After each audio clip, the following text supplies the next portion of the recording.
Okay, I wonder if this is working. Where can I see the audio connection? Nobody is in the stream.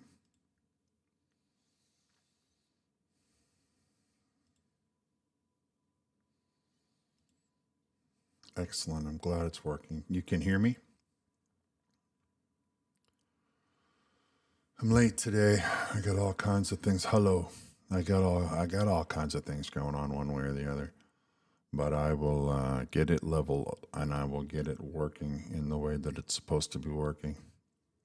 I'm going to be doing a lot of improvements because I don't like to not be really good at what I do. And that's currently how I feel. I don't like that there are other streamers that get ahead of me. I wonder if anybody heard that motorcycle just go by. Volume seems to be low. I don't get it says my connection is excellent. My machine is telling me that I'm speaking exactly where I have to be. Like I'm right in the range that I need to be in. So I don't know why the volume is low. I cannot see the, well, maybe I should just start clicking around in buttons, see what happens. Stream settings seems okay. Doesn't show me the volume like ever since I switched to the software, it changes the window.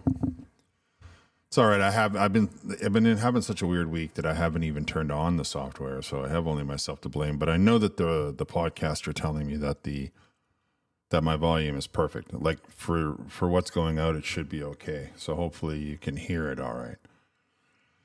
I thought we'd talk a little bit about the chaos that goes on around the budget being passed, and I know it got a lot of conservatives upset that we didn't take the legs out from under the liberals. I think it's important to understand strategy. I believe that everybody needs to appreciate that when the liberals chose the November date to release the budget, they already had in mind forcing a winter election. They were strategizing it from that long ago because they realized that they're on very shaky ground. And I'm surprised that they even won the last election, if I'm honest with you. However, they have highly paid strategists who are telling them they're making a plan, a scheme, because they're not trying to govern, they're only trying to manipulate. And they said, well, we'll release it in November, which will give us plenty of legislative time to have the election around Christmas time, which of course would have been disastrous for the conservatives because people that support the conservatives wouldn't have come out to vote at Christmas time. They simply wouldn't have had either the opportunity or the desire. The only people that would have come out in support of anybody would have been the people who supported the liberals like last time. And then look where that's gotten us, right? So when we are confronted with the liberal plan of trying to bring a Christmas time election, which we know by the way they were talking, that's what they were hoping would happen. When we're confronted with that, we have to ask ourselves what's best for the Canada, really, but for the party too. Because if we give the liberals 4 more years, well, that's just not going to work. If we gave them a majority, that would be a disaster for this country. Now, instead, we get to have a springtime election. The NDP will probably have chosen a new leader by then, and I believe it's going to be that lady out of Edmonton, McPherson, I think her name is. I forget her name. Like, I forget her first name, but I'm pretty sure it's McPherson, MP McPherson, who I don't personally have much care for. I find her to be very deep in the DEI. So she feels that by being in the DEI, she has the right to insult everybody for their skin color or for their particular gender. And I don't agree with DEI. I find DEI to be the most, like it should stand for divisive rather than diverse. However, the people that support the NDP party pretty hardcore, they will love this lady. Don Davies, he probably shouldn't even try to run because he's just so, he's too lukewarm for what the NDP is all about. They're fairly extreme, the NDP. And they They like to have extremists. Excuse me for 1 second. I don't know how to mute. Hold on. Maybe I can do it this way. Sorry about that. So by giving is their name L McPherson? I don't know. Maybe that's an actor. By giving MP McPherson the leadership of the NDP party, it will scoop up a couple of the votes out of this of the seats and of the high school. Like the schools will vote for her as opposed to vote for Mark Carney, because she appeals to a very far left base. And by far left, I mean very far left, like the way over there with the different hair colors and, all the rest of that.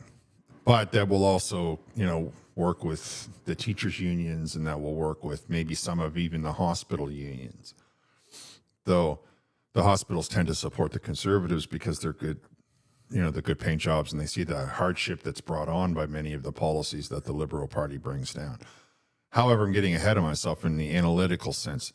What we have to understand is the Conservatives took one look at the situation and said, even though we would love to have an election, we realize that if we try to push an election right now, we are going to come out we're not going to be doing very well. And by contrast, now the Liberals have to bring it, right? They have to produce, and they're not going to be able to produce. The fact that the Swedes that came over here to try to offer us jobs, and Carney, took one photo op and had a lunch with them and then took off to the Middle East, should tell you just how poorly he is at diplomacy. He's not going to be able to produce anything but more of the same. More debt, more promises that will never be fulfilled. So come the spring, between the NDP taking back some of their base, the Bloc probably getting a couple of seats back, because Quebec oscillates that way between liberal bloc.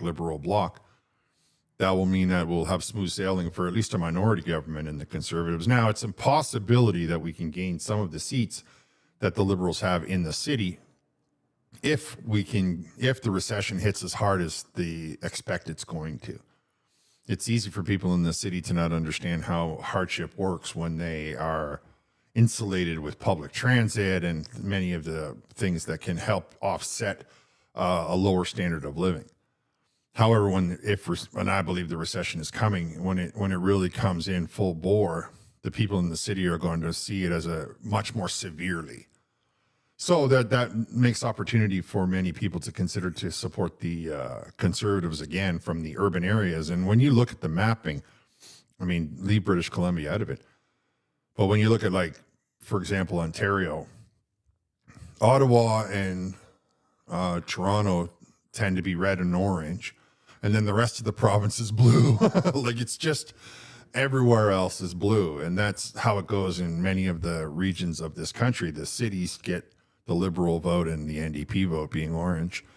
And the rest of the province, the rest of the people that are not living in the downtown urban areas, they get they go blue. Of course, because they work a lot harder and they have a lot more things to worry about. But the population density inside the core of the city is how the Liberals kind of, because then you can take what is normal. Like if you're out in the country, there might be only one riding from here, for an hour's drive, but in the city, that could be 25 ridings, that exact same distance, due to the amount of people that are in there. So I think the Conservatives did the right thing. And we can see the way that they came out this week, guns ablaze, and especially today, like in the House of Commons, there was a revelation that Carney has sent $500 million to the English for their space program. I'm not even sure they've ever put anything up into space except a satellite or 3. And really, we would be better off to give that money to Elon Musk. And then this turns out that the building that the space industry owns or rents for their research is 50% owned by Brookfield. Now that, you can say whatever you want about the rest of it, but that screams corruption. That screams funneling money to my friends. You might be able to say, well, General Electric and all these other nuclear power plants and these large generating stations, there's only a few to pick from. You might be able to say, no, I'm behind the wall. But to say that I'm sending $500 million to the Space Agency of England and somehow that's going to benefit Canadians, and just ignore the fact that Brookfield gets 50% of their revenue generated from the rental of that property. Somehow he wants me to believe that your Canadian tax dollars are going to be benefiting only Canadians while we're giving $500 million to people who have to pay their rent to Brookfield.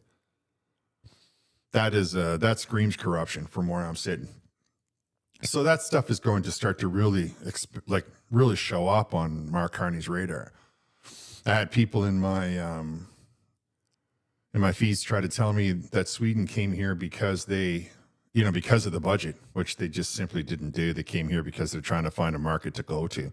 And I guess when you look at IKEA, we've had Swedes in our economy for a long, long time. I don't have any problem doing business with the Swedes. I don't know necessarily about the jet, though I do think they have a good idea when they just put the jets together. We should be putting the jets together ourselves. I feel that Canada should be building its own stuff. Everything. The table that you're leaning on, the chair you're sitting on, the clothes you're wearing, the car you're driving. It should all be Canadian made for Canadians. If we can make it in this country, we should be making it in this country. It should be made in Canada. People that come to this country should want to buy made in Canada. People that come to this country should tell themselves right out of the gate that they are now Canadians. And we have to get our government on board with that. We have to push, no matter what government agency that you're dealing with. Because if we can get them to realize that we want it to be made in Canada, all we'll then have to do is get the people like the far left eco-mentalists out of the way, because they're the reason that we stopped this industry. Well, them and the bankers, of course. Excuse me. Because it's only the bankers that make money when we move the product offshore. When we offshore a product, the bankers make the money. I've explained that before, but I'll do it again for anybody who's new. If you can make a product in say, Bangladesh, and then put it on a boat, and then sail it to Canada, then take it off the boat, put it on a train, then take it off the train, put it on a truck, then take it off a truck, put it in a warehouse, separate it, put it all back onto a truck in different ways, shapes, and forms, and still sell it for under $19.99, you can understand that the people in Bangladesh are getting paid pennies on the dollar, because you're talking about a lot of movement for a product. And you can see the evidence of it when you look at the food, when it says made in Canada in our grocery store, and it costs more money than when it says made in China or made in India or made in any of a bunch of countries that I can name in the grocery store. Now, I think that made in Canada should always be able to be less expensive than any other product sold out there. It doesn't matter what the market is. If it's a car, if it's your clothes, if it's food, I don't care what it is. If it's made in Canada, it should be the cheapest in the store. And that means that the Liberal government can either raise tariffs on the products that are being brought in from China, because we eat a lot of food from China, or they're going to have to lower the taxes that they're putting on the Canadian manufacturers, especially our farmers, especially the smaller farmers, right? The greenhouse farmers and the farmers that make food in raised beds and stuff like that, like inside of greenhouses, and supply us with food. We can talk about farmers and ranchers and think about you get the picture of the Saskatchewan where it just goes on for miles and miles. But when you think about mushrooms, or when you think about, say, carrots, or, those kinds of things, they are oftentimes grown inside of controlled settings, especially mushrooms. They're pumped full of CO2. It's one of the reasons why they're so expensive in Canada, because of the CO2 that they put into the controlled area. Anyway, I'm getting off topic. I wanted to touch base. I wanted to talk about because that's something I learned. I need to be coming to these live streams with topics. Now, I didn't take this week to learn how to do broadcast my screen or whatever. That's the one thing I'm going to have to do.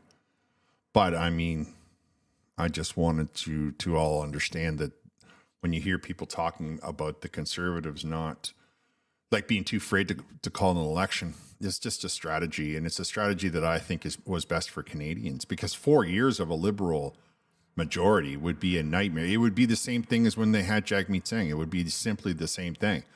No matter who complained, no matter what, they would force it down our throats. And I don't think Jagmeet Singh has been that long out of the public eye that we can't look around and say, no, we don't want to repeat that mess. Now, it would be amazing if the Conservatives could get a majority. We would need to make people that have the right to vote, that haven't been living in Canada a long time, understand that they are not actually supporting themselves by voting Liberal. They would be better off to vote Conservative. And that's something I guess channels like mine have to do more of. I have to say out loud the reality on the ground. I have to say out loud, hey, smarten up, But I think the Conservatives were waiting for the budget to pass, to go by. And then they had a strategy in mind because they have come out guns a-blazing all week. And nothing that they have said is inaccurate. I mean, it's not outlandish. It's not off. It's very real. It's very rooted in facts. The fact that Mark Carney has flown his plane around the earth 4 times, I found to be a little bit shocking. I knew he was going places, but I didn't realize it was that far. Pierre Poilievre said it in the House of Commons when he talked about the number of trips and the distance. And then he was like, and that's the equivalent of flying around the world 4 times. 4 times. This guy here talking to me about how he's Mr. Green Pants. Doesn't seem like he's Mr. Green. Unless the green he's talking about is money. I suppose there's that green going into his pocket, no problem at all. But the carbon, he doesn't seem to care about it in any way, shape, or form. I guess maybe he turned off one of his air conditioners and figured that that was an offset or something. Maybe he bought an island in the middle of the Caribbean and he's calling that an offset. If he is, he should let us know. Probably owns it through Brookfield anyway. Now, Brookfield will take our money and they'll buy property in other lands and then they'll use those properties to live in, right? Don't think for 1 second that they're only using our money to rent out airline hangars to the English space program. I didn't have a time to look at it yet, but how have they ever sent anything? I think they sent, isn't that Ground Control to Major Tom? Anybody out there know that song? What was that called? Major Tom, I think it's called, and it's David Bowie, right? If I remember right. Yeah, David Bowie, right? Okay, yeah. And that song talks about the one time the English sent people into space. He's still out there floating, apparently. I mean, I don't know for sure, but let's just say for the way the song tells it, he didn't do that well, Ground Control to Major Tom, So I don't think they've tried to put anybody up in space since then. Now, I don't begrudge them the desire to try to go to space because they're probably trying to launch their own satellites. But honestly, that money would have been better spent giving it to SpaceX, right? Elon Musk would have had a much better use of that money, the $500 million. He could have done much more with it. We could have got him to put connectivity in the northern part of the country to give them cheap internet. I mean, I can't stand the fact that because of his politics, the Liberal government refuses to give him a contract when he's the only game in town. People up north deserve to have clean water. They deserve to have good internet. I mean, even if it does bother Bell and TELUS and all the rest of them, I think that Canada needs to stop allowing the corporations to push around the small guy. And we have to start telling our government what we expect from them. And what we expect from them is a better standard of living. We expect results that show us that we are living a decent standard of living. So lower rents, lower food prices, and quality of life, right? Lots of hospitals, lots of good schools. That's the kind of thing that we need to be demanding from our government. And I don't care what stripe they are.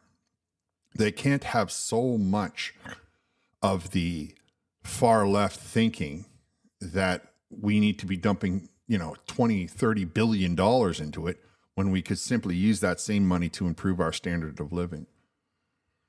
I'm going to have to put on my glasses because I can't read that name.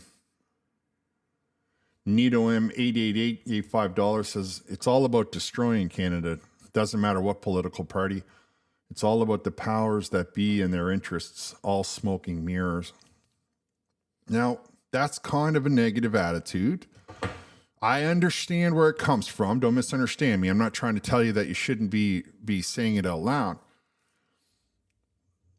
It would be, it's not, see, the thing is that technically Canada is already very fragile, with Quebec always being the thorn in our foot, right? The thorn in our foot. So we can't really get off the ground because every time you turn around, Quebec complains about it. Quebec demands more money. And yes, it is looking bad for Canada in that sense, with Alberta going on and Quebec already there all the time. However, if Canada falls to pieces, I don't want it to be because you and I didn't do our best to keep the standard of living in our country, in our neighborhoods, and in our neighbor as strong as we could. Excuse me. What I mean by that, Nidodum, is that we don't do enough on the ground to tell our politicians that we don't like their decisions. We never protest. There's never any picket signs outside of City Hall. Think of the amount of protests that went on outside of all of the government buildings around the world. In France, they did it. Mexico, they did it. England, they do it. They do it at the White House for however close they're allowed to get. They do it in Italy. They do it in Spain, but they never do it in Canada. I mean, the truck convoy, they did their protest, but we get more people protesting Palestine than we do protesting the fact that our government is ripping us off, not doing anything about housing prices, not doing anything about food prices, except watching them as they rise up, up, up, and up. So I think that Canadians need to, again, I say that fully aware that I'm one of the voices that can be leading the way, and that's why you hear me talking about it more and more. I don't want to be one of those guys that's like angry all the time, but I do want to be one of the people that points out what needs to happen. And the one thing that will always scare a politician is the voter base. The people who vote for them, if they get loud enough, if they make enough noise, you can get even Mark Carney's attention. Admittedly, Mark Carney, if you gave him enough negative attention, he'd probably just resign and go count his money like Scrooge McDuck. But you take anybody else in the front bench of the Liberal Party and they're going to notice. They're going to notice what you're saying. So we need them to be on side with the conservative way of thinking. We need them to start saving money. We need them to start ensuring that they're going to guarantee better standard of living for this country, for the people that are in this country. And the first way we can do that is to start to be vocal. And I know it's difficult because they censor the internet, or they turn down anybody that doesn't agree with them in the algorithm. Perhaps that's one of the things we should be talking about. I don't like the idea of destroying Canada, but I do understand, going back to Nidodum's post, that even if we were to destroy Canada today, look to your left, look to your right, those people would still need to eat. They would still need good, affordable rent. And if you were to fall to pieces today, Canada, then who would take over? Would you all of a sudden turn to Doug Ford, or would you all of a sudden turn to David Eby? Could you imagine David Eby being in charge of your whole entire country because all of a sudden British Columbia has become a country instead of being a province inside of a country? We can't have that kind of thing hanging over our heads, can we? So we have to be careful not to get too discouraged. We need to realize that we're right on the brink. Canada is very precarious, with Alberta getting upset and Saskatchewan being upset and Quebec forever trying to talk about how they want to leave. Who knows how Newfoundland feels about it? But it wouldn't change the idea that we still need to worry about what's going on around us. We still need to have whoever's in charge, our leaders. Could you imagine if the country collapsed today, what would happen in Toronto? My, that would just become armed camps every couple of blocks. It would be a new militant group that would, I don't mean militant group like you hear on the news, but I mean, it would just be it'd be chaos. it would be complete anarchy in the city of Toronto. So we have to maintain some order, some law, and we have to maintain an economy to ensure that the people that you care about can have food and can have affordable or clean water. If we don't have those, then we would really be in a bad way. And as I study history and I study conflict, I can assure you that is a problem. The idea that the country would collapse without anybody around to pick up the pieces, that would be something that would cost many, many people needlessly. Many people would perish as a result of that. So we, as a culture, as a country, need to be very politically astute. We have to be politically aware. We have to know the names of our MP. We have to know the name of our city councillor. We have to know the name of our MPP, like our provincial parliament. We have to know who that individual is beholden to. We have to know. And we can't say, oh, the country's going to all turn to pot anyway, so why bother? What we have to say is the country might be turning to pot. So now I really need to pay attention. It's too easy to turn your back on the situation and think in your mind that all of a sudden somebody else is going to fix it. We're in this together, guys. I hate to break it to you. I mean, unless you got the money to leave the country, which, I get it, especially in the wintertime. Some of those sunny shores are very, very appealing. But if you're in it to win it, as they say, or in it for the long haul, we have to sort of work together to strategize, just like the Liberal Party did, just like the Conservative Party did, just like the Bloc is doing. We as a culture, we have to strategize what it is we're looking for. Now, I always push, one example, I always push the magnetic levitation. And I push that because I see that as a way to tie our country together tighter. I see especially how we can use that to tie the North into the South. I mean, I'll read this post from somebody and then I'll give you, for those of you that might not understand, what person up North has to go through sometimes just for a simple trip to the grocery store. Schwangster, which is a great name. Great to hear you live, sir. Although currently I need new hearing aids and new glasses. Any inside info on how to get new refugee funding, retire in Canada? Retirees in Canada seem to be less important than refugees in Canada. I believe that's what you mean by that logo, right? Yeah, less than, yeah.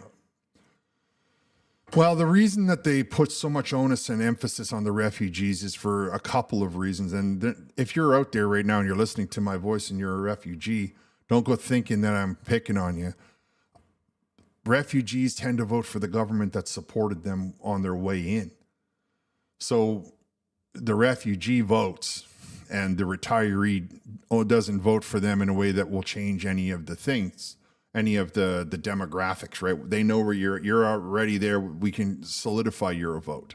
But when you're a refugee and you're rattling around downtown Montreal, we have to make sure that you give your vote to our party, whatever party that happens to be. And then, they do put too much money into refugees. And we know this because of all of the countries that are going through that, whether it be Germany, France, Poland has successfully resisted it. The Americans are currently resisting it. And that's the kind of thing in Canada that we have to do. Now, I don't want to pick on refugees, but I do believe that we should be a little bit more careful with how we spend our money. I just want to, hold on one second. Schwangster, I'll be right back to that. If Alberta was currently not part of Canada, asks Whitler for $10, and given the way Ottawa and eastern provinces treat the West, would you as an Albertan join Confederation today?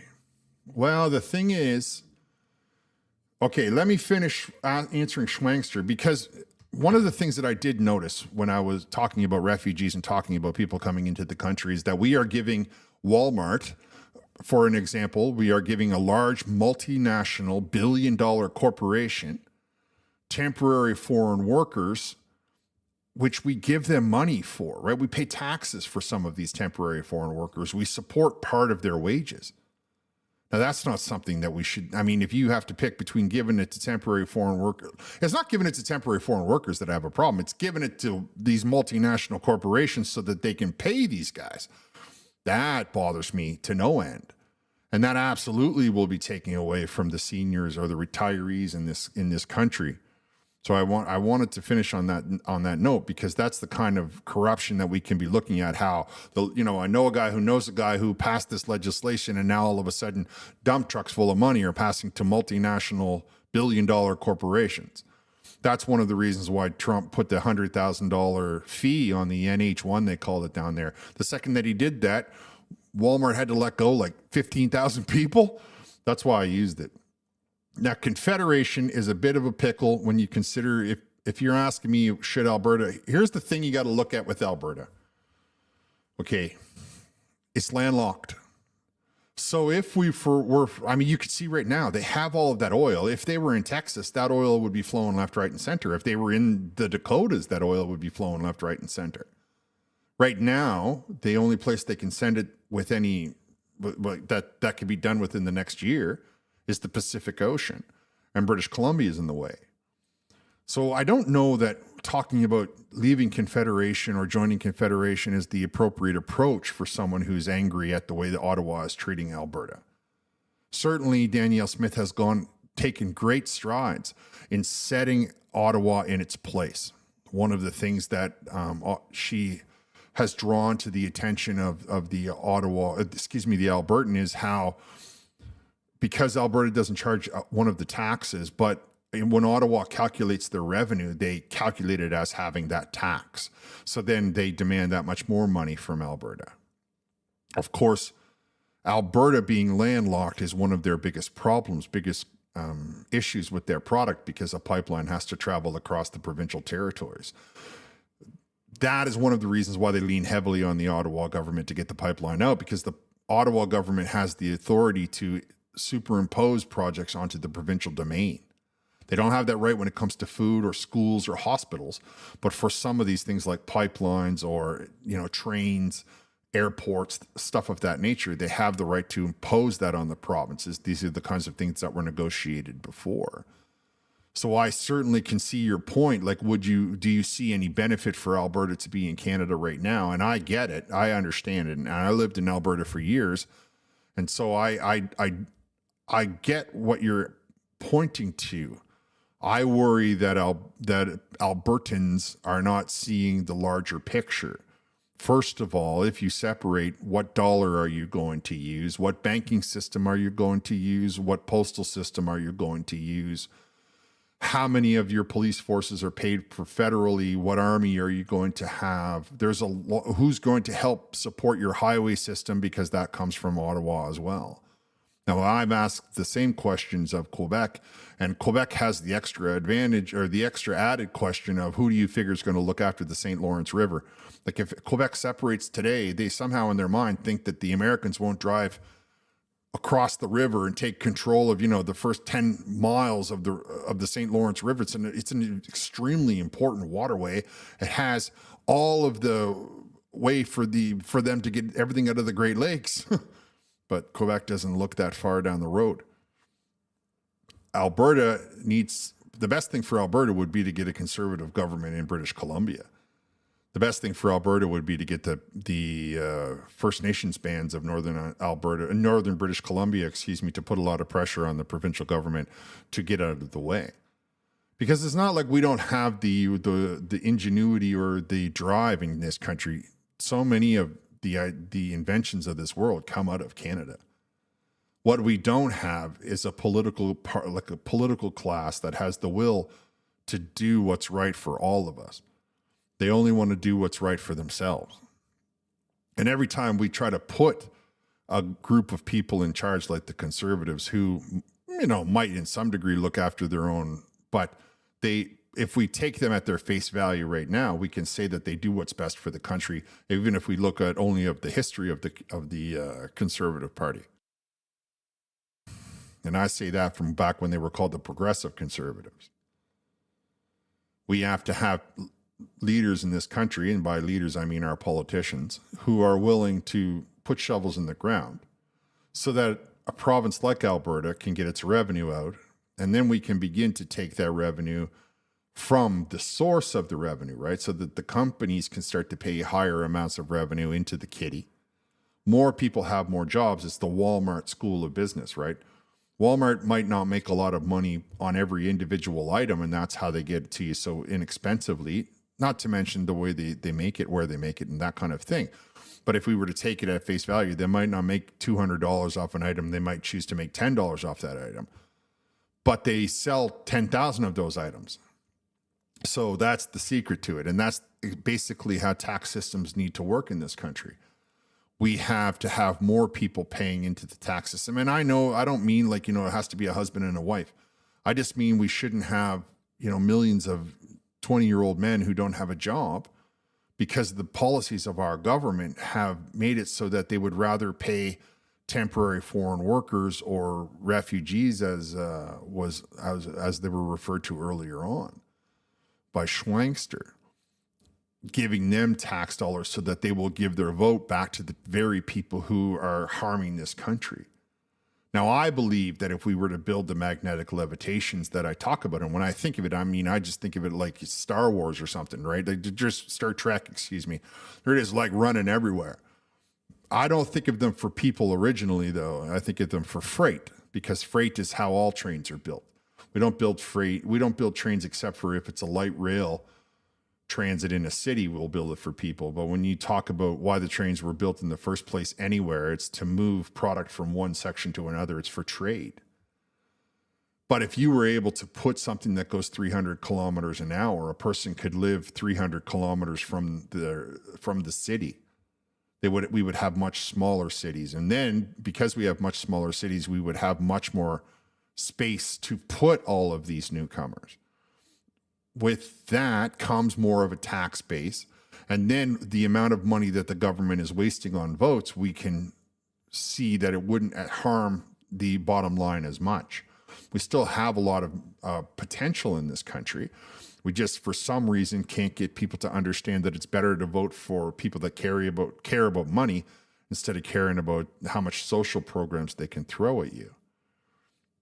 So I don't know necessarily that I think Alberta should separate when I look at it from a neutral third party.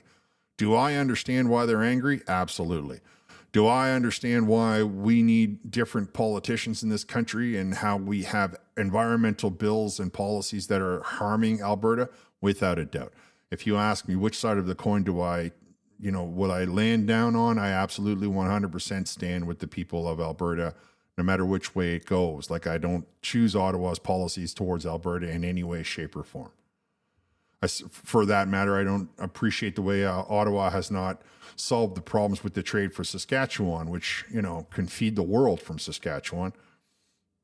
But I also understand that it wouldn't be as smooth as just saying, oh, we're going to separate and now all of our money is here. There's whole entire structures that have to be considered when you're talking about separation. Not only the idea of that, but there has to be, if you look up the 1995, was it, referendum, you will understand that there's steps that you have to take to leave the country, because technically we're not leaving the country. We are leaving the jurisdiction of King Charles.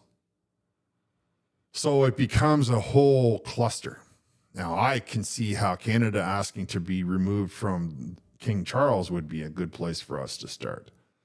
But the far left worships that kind of leadership, so I don't know that that's something that we would have political will with. What I can say to finish up, Whittle, is, or no, it was what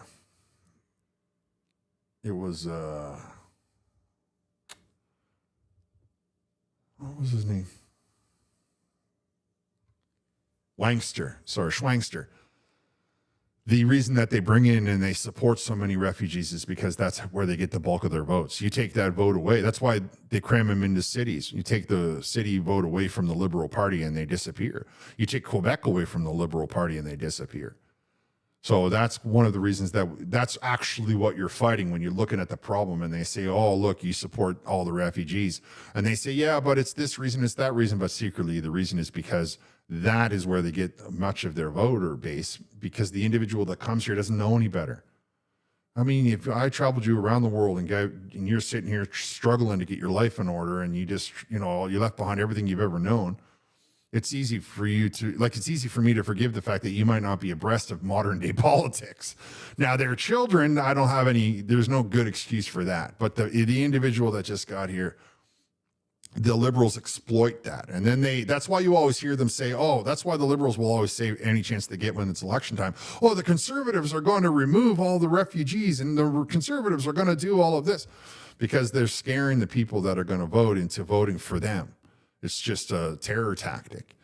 It's funny that they don't say it when it's Quebec that does it, though. Like, you never hear the press talking about it at all when it's Quebec. Nitotem 888 again. Carney is a worshipful master of Freemasonry, the world's head. He's working for Hillary Clinton. Together they have taken over the West and the world. They're financially drained the entire West. Now, they have made a lot of money. I'll give you that. Especially when you look at the Clintons, who spent their whole life as politicians and are worth like over $1 billion. I can see where you get, that you can draw that conclusion from. The thing of it is that no matter how much money they think that they have pilfered from Canada. And the more I look at Mark Carney, the more I see that he's just pilfering our country, throwing money away on horrible investments that will never help this country. The untapped part of this country would dwarf what they have taken in less than a year. If we simply had those people out of the way. See, that's the thing that they overlook. They will never in their style and their design be able to take the amount of resources that are left behind, because their model will never permit them to give control. Like, you see how they're in the way all the time. And Hillary Clinton, the same idea, the Clinton Foundation, criminals, crooks, no denying that. I don't know about the Freemasons and those kinds of things, but I do know that Hillary Clinton and Bill Clinton have a lot of money for a couple of people who spent their whole lives as politicians. And I know that Mark Carney is picking a lot of weird investments like this aeronautics in England. I mean, what are you talking about? The fact that if Carney was being serious, he would know, because don't go telling me he doesn't know what he's invested in. But if he was being honest, he would say, no, that has Brookfield in it. So there's no way in the world that I could ever send them a nickel. Sorry. Because that's what would be that would give you, make you look like you have more scruples. That would make it look like you're being honest. They go the opposite, though. It's like wherever Brookfield is, Carney's dumping in money. The nickel mine that he's trying to open, this new LNG plant that he's having made in Korea. I mean, it's all just everywhere you turn. It's Brookfield, or Brookfield adjacent. And Brookfield's got, now I get it. Brookfield's got the money because they take people's pension plan and they invest it. That's what they do. So if you want to understand how Brookfield works, you may yourself be part of the system. You go to your bank says, hey, do you want to invest in an RRSP? It's tax-free. It's all these wonderful things. Everything is glorious. And if you give me X number of dollars per month, at the end of the year, I'm going to give you X number of dollars. Do you want to pick an easy, soft one? Do you want to pick a medium one? Or do you want to pick a dangerous one? That's the kind of investments that we will be chasing. And then they take all of that money and they pool it together. And they buy up companies, like they buy up oil companies, or they buy up television companies, or they buy up housing developments. And as soon as that profit comes back in, whatever percentage you invested versus the percentage that you stated, if you told them, what's the words they use for, I think it's, it's small, medium, or large, risky, and easy, and I forget what the middle one is. Anyway, I'm sure it'll change from bank to bank. The idea being that the one at the highest pays the most percentage and the one at the lowest doesn't, because the ones that are safer at the bottom. So you might get a 3% return. Well, it's outfits like Brookfield that did the exact same thing, only they get permission from pension plans. They get permission from unions that have pension plans most of the time. Whittle. What do you think of Quebec's move in permanent resident status of refugees? Should all of Canada do the same? Whitler. I think that Quebec is very, I understand, like, I see how Quebec frames their decisions on being a nation that they want to maintain their traditions. I understand further that they get away with it. Now, I don't blame them for doing it. I think that what I think is that more politicians in Canada should be able to get away with it, not because Ottawa ignores them, but because of the CBC, right? Because a lot of the companies, the media companies in this country, the ownership ties back to Quebec. So Quebec gets let off the hook. Now, when you're in the city or in the province of Quebec, it's very regionally divided on how they treat one versus the other. Outside of the island of Montreal, for example, you'll find a lot of support for turning away the refugees. On the island of Montreal or in the surrounding area, the South Shore and whatnot, you will find very little support for turning away the refugees because that's what the government has done, crammed them into the cities. Now, the Quebec government already has a lot of control over what kind of immigration is brought into their province. So I feel that they're doing it because they can do it. Now, does that mean that the government is just going to stop bringing in refugees? No, that just means that they're going to turn left or turn right, dump them in New Brunswick, dump them in Ontario, dump them wherever they can get away with it. Because what the government sees is votes. They are seeing people that they can hope to have vote for them because these people come here without understanding what the internal politics looks like. And all they are scared of is having to be kicked out of the country. Now, if you're following the paperwork and you're doing all of the applications and you're not breaking the law, I see no reason for you to be kicked out of the country. And I don't think the Conservatives do either. What's funny to me when the Liberals say that is about the refugees and like Quebec and whatever. For example, a good example is Quebec.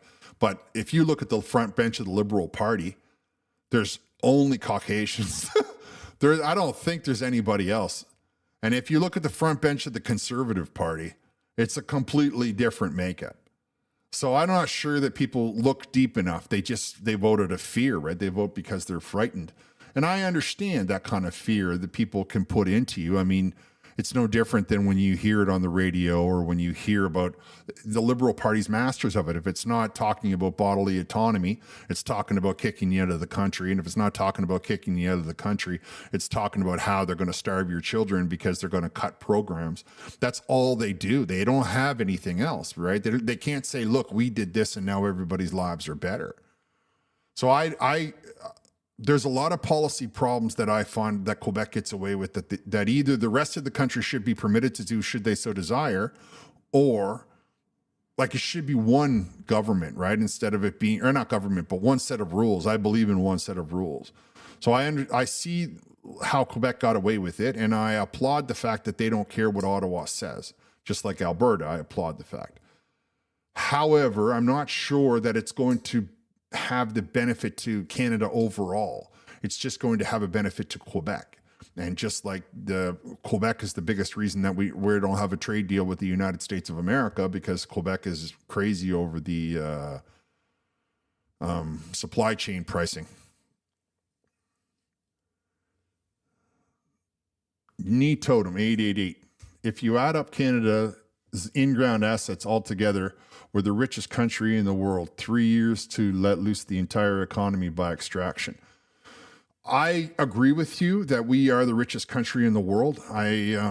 We hear a lot of talk about the oil and the natural gas, which I am so angry about the natural gas, because right now, all of the people, so Germany right now is on their 5th import terminal. It'll be up and running by April. They put them in the last, I think it's 10 years, these 5 LNG terminals. It's now accounting for nearly 15% of the amount of gas that they're burning in their country, and they're getting most of it from the Middle East because our genius government, Justin Trudeau and the Liberal Party, said there was no market for it. And Quebec got the right to shut down that pipe. Now, as I am a child of history, and I know the kind of issues that, I know how the Quebec issue started, and I know when it got really bad, and I know that that's why I always push Churchill, because we can circumvent Quebec with this fuel if we simply unlock Churchill. And I've laid that out in videos, and I'll probably do it again because I get new subscribers and maybe people aren't aware of the overall vision that I have for the country. I do agree with you though, Totem, that we are the richest country. People ignore the diamonds. People ignore, like, there's a lot of stuff we have in this country. And I think in the video I did a couple days ago, the Natural Resources Minister, I think he said there are 33 identified critical minerals and Canada has them all. So we have all the critical minerals. We have steel, aluminum, we have water, we have, to power the AI or the electricity. We have oil, we have natural gas. There's nothing that we do not have. Well, there's one thing we do not have. We do not have a political base in our country that is like the main people in our country, the population, the 40 million of us, don't pay enough attention to politics to know that they are the actual drivers of policy. Like they say, oh, we voted for this person, but that person is wasting their money. That person is not providing for anything that they said. The Liberal Party does best when nothing changes. So even though they've broken every promise, people still want to support them because the Liberal Party pulls out all those cliches that I just listed, right? Bodily autonomy and refugees, and, we're going to make your children go hungry at school and so on and so forth. And people vote from panic or from ignorance, right? And that's why one of the things I try to do on this channel is to try to get everybody that take the time to listen to me, which I appreciate. Thank you very much. Tell your friends. Really, we are the ones that should be bothering the press, or not the press, excuse me, the politicians. It's us that should be sending them emails. It's us that should be yelling at them. It's us that should be protesting in wherever they happen to be, like an appropriate place with the placards and the, I'm not saying like go crazy. I'm just saying, do it right, do it appropriately, make your protest and let the politicians know that we're unhappy with the way that they're steering this country, because it's this country that is ours. We are the country. Without us, they are nothing. They can't get them out of the ground. They can't generate a dollar. The government does not make any money without the people. That's why so many countries that have dictatorships and totalitarian governments are always flat broke, because the people don't do anything for them. They're very short-sighted. They don't realize that it would be better off to have everybody working together than to have everybody compartmentalized like you see the Liberal government do, right? It's this, group, it's that group, it's the other group, it's DEI, it's, rainbow flags. It's everything you can think of under the sun, except a unified population. That's one thing that they don't want, because they're very short-sighted. And I understand that. And there's people, I'm sure, listening to my voice that understand that. But not everybody, especially a refugee coming here, is going to understand that. And that's not to say that refugees aren't smart. That's just to say that a refugee's life is consumed by getting settled. And I don't blame them.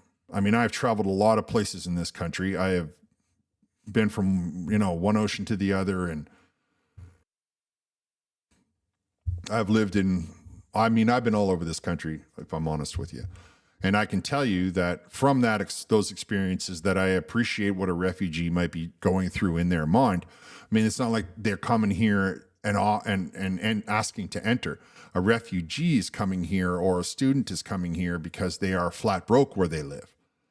So now they no longer have the support of what community they did have, because they're coming to Canada as a refugee or as a temporary foreign worker. And in actuality, once they hit the ground and they get their suitcase unpacked, they realize, oh man, my position is even worse now. But they see the light at the end of the tunnel. The light at the end of the tunnel is, let's get a job and let's do all those things. And then they pay attention, right? But that might take 8 years for them to finally get to the point where they can pay attention to what's going on around them and their children. That's why so many of their children support the Conservative Party. That's why the Conservative Party has all the youth, because now they're paying attention. Now they can see what's going on. Now they know what they want. Oh. 7-Elevens are closing everywhere. Libs broke our back. I rarely use corner stores or dépanneurs, depending on where you live. Oh, that was said by, $2 from Psy Pirate 1, I think. I'm terrible with these abbreviations, just so everybody knows. I mean, when people use letters like numbers instead of letters, I got no idea how to pronounce your name. because I read everything phonetically. You know, like when I don't know a word, I sound it out. I've been doing it my whole life. That's how I was taught to read, and that's how I, you know. So when you're looking, you're like, what sound does a 3 make? Can anybody tell me? Oh, it's an E. You say, oh, okay, good. Now I figured it out. But they look really cool, the names. You know, I don't know that a 7-Eleven is a business model that can survive anyway. A corner store is not a very good business model when people are already paying so much for grocery stores. Food prices are something that wrecks the economy.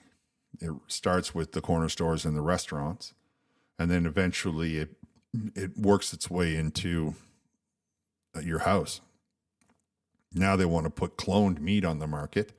And I know there's been a reversal on that, or at least a hiatus, without ever talking to Canadians about how every Canadian should know how to grow things in their backyard, which is a thing they don't let you do in some provinces. They don't let you grow your own food because they want to control the supply chain, because they want a very few people at the top to make money. And that's the kind of stuff that every child in this country should be aware of. Every grade 6 student should know that that's the kind of politicians and the kind of politics that Canadians cannot stand and will not tolerate. And if you want to run for office, you have to do it, and you have to be, you know, less crooked. You have to think about the people more than you have to think about yourself. And having that kind of policy in our country is one of the only ways that we can stop the corruption. Making people pay by getting them fired or having them charged with treason or having them charged with some other word that I can't think of in this moment is the only way that's going to keep them honest. They're not going to do it themselves. They simply do not have the makeup, the personalities to get away with it. We have to keep them accountable. That's the secret. And when I hear people say, oh, I'm not interested in politics, these are the people that are caught, like, these are the worst of them. You know, like, I get it when you're a refugee and you're struggling to keep your stuff in order. I understand that. And I understand further when you're a temporary and you're paying attention more to what's going back on the place that you grew up in. I'm not trying to begrudge you that.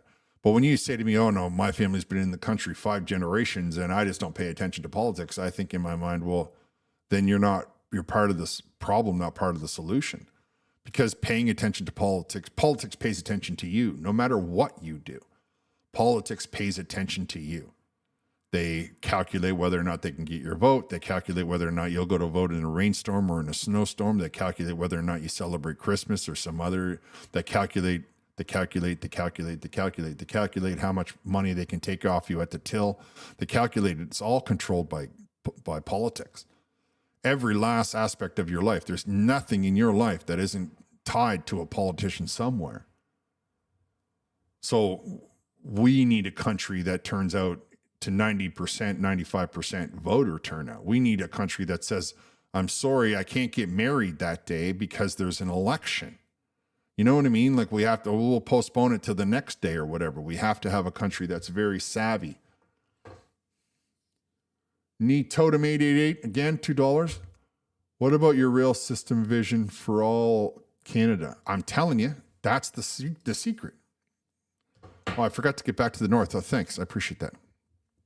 So when you live up north, it takes you 3 days to go to the doctor. And people don't really appreciate the fact that some of these people drive 12 hours just to go to the grocery store. It's very wide open up there, and there's only 1 or 2 roads. Now, those roads are populated with really interesting things like moose. Those are a lot of fun to avoid in a speeding car, I can assure you. It's not like you see on TV. These things are huge. Think of the room you're standing in, whatever room you're in right now, and if it's in a house, there's a strong possibility that a moose standing upright couldn't fit in it. It would be scraping on the roof because moose are very big. And if you hit one, even with a pickup truck, it's not going to end well for you. As opposed to a deer, you see. But they drive once a month or every 6 weeks to get to town to buy the groceries or to see the doctor, if there even is a doctor. Most of them have like traveling nurses. That can all be alleviated with a rail system that will go 500 kilometers an hour in any weather. Why I like the magnetic levitation system over any of the other systems is for a couple of reasons. First of all, High-speed rail is hideous. Nothing, a highway system scars the landscape less than high-speed rail. You can Google high-speed rail France and you will see exactly what I mean. It's just mile after mile after mile of concrete and lamp pole and lines of wires. And yeah, okay, it's a 300 kilometer an hour train at most. It doesn't do well in bad weather, though. It can't run in the snow, for example. Whereas a magnetic levitation can travel 500 in the snow because it works on magnets. And because it has no friction, there's no tear on there's very little tear on the infrastructure. So, I mean, they've had one in Germany. I think they boast that they've never had to change it. It's been running 20 years because there's just no downward force. There's no friction on the system. So that means that we can get a rail up north much faster. Once we can get, because there's only pilings as opposed to building this mile after hideous concrete. And of course, the industry wants it to be hideous concrete because it's all concrete and steel. A magnetic levitation is made of electromagnets. In fact, there's a new discovery that shows that if you can make the battery cold enough, it never needs to be recharged. I don't want to get distracted, but I could tell you about that if you want. So if you all of a sudden live in northern, I say up north, I mean, I'm thinking I'll talk about the Yukon, but it's not like it would be any different if you're in northern Alberta or northern Ontario, northern Quebec even. Everything is far away. Everything is spread out, getting supplied by your post office, getting supplied by the delivery drivers. Oftentimes it's got to be the winter time. So now you do get supplied, but it's the dead of winter. So everything is much more difficult to travel in. Because you've traveled for 6 or 7 or 8 hours, you very well might have drove under a snowstorm and on the way back, it's 3 feet of snow. Meanwhile, you're just trying to get home from the doctor because you're exhausted, or trying to get home from having given that x-ray and you had to stop and get while you were in town and get some groceries bought.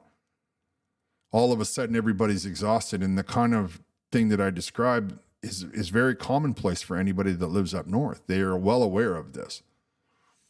Magnetic levitation. I know I'm jumping all over the board, but so let's just say for a solution to these problems, right? We could put, I've done the math, if we had a magnetic levitation train following the route of the current rail, we could take a fresh fruit in Winnipeg and get it to Churchill in under 3 hours. So that means we could get a person that same distance. But you don't start with people. You never think about starting a rail system with people. You think about starting a rail system with freight. That's why I suggested Churchill. That's why I suggested magnetic levitation coming out of Winnipeg, because there's a lot of trains that pass through Winnipeg on their way to British Columbia or on their way back from British Columbia and down into the central United States and then over into Ontario. Because to develop the Churchill, we will need to move a lot of freight there to develop it in any way at all. It doesn't matter what it is, even if it's just the deep water port. That's a lot of machinery. That's a lot of food. That's a lot of trailers. That's a lot of stuff that would require a lot of freight.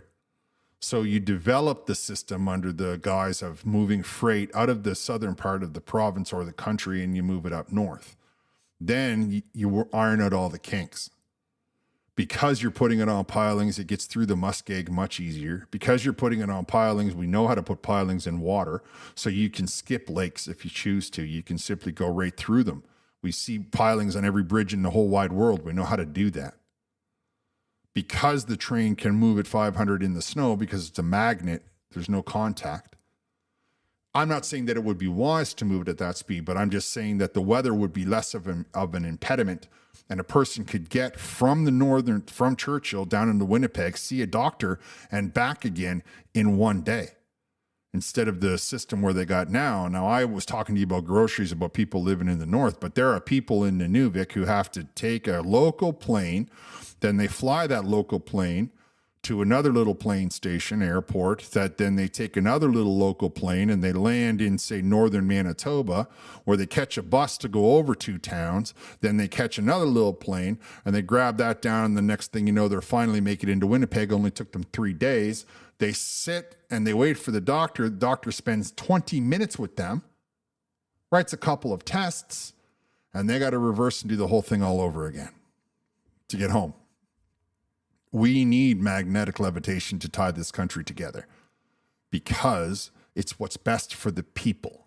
I don't care about what it costs. I don't care about who it might put out of business, because what I care about is the people. Now, because it's magnetic, that's electricity. So it brings a lot of electricity with it. Because it has very little wear and tear and moves at such speed, you don't need that many people to work along maintaining the line. Now, the advantage to the pilings, of course, is that it doesn't interrupt anybody's hunting rights. It doesn't interrupt anybody's water rights. It doesn't interrupt anybody, but you can take it directly to a mine. And instead of driving it out in a dump truck, you can drive it out in a train. You can take it directly to a small town where you can drop off 3 people who just got home with their groceries. Now you've got all kinds of little cities all over the country, and the trains start to go in different directions. It becomes an industry unto itself. So I hope that explains to you, Need Totem 888, exactly the idea that I have for it. I truly believe that that's the solution for any country, but especially ours. And we don't have the force, the nature, the political will to make these things happen. The only time that I hear about it is coming out of Quebec, and it's always the most hideous trains. Even in Quebec City, if you're out there listening to my voice right now, you're better off to put the train between, what is it? I think it's Moncton and Quebec, to have that as magnetic levitation, or the one that you want to run from Quebec to Toronto as magnetic levitation, much more than you are to have that as one of them hideous high-speed rails. Because it might not make a lot of people money on the concrete, but it will get there faster, it'll get there cleaner, and it can get built faster. Montreal just put in an elevated rail, but it's not magnetic levitation. Whitler, what do you think about the Canada-wide farmers' protest taking place this Saturday? So many issues they have with the government and big agri. What I think is best about that is it's going to, I mean, what can the mainstream media say now? Can they say, oh, no, there's no such thing as those tax? All you have to do is ask a farmer what it costs them to generate their food, and then just have a look at the bill and see how much of the generating costs they have to pass on to me and you, because the government wants a piece, because the liberal government doesn't know how to make any money. So they do what all socialist governments do. They tax. And that's really what we have to address in this country. We have to realize that if we can get them to stop taking so much of our money off, 50%, we will live a better life. And I don't, like, there's nothing that's ever going to change my mind that, I mean, when you have let's just, if anybody out there has had any kids, one of the very first things that baby does is it latches on to its mother, right?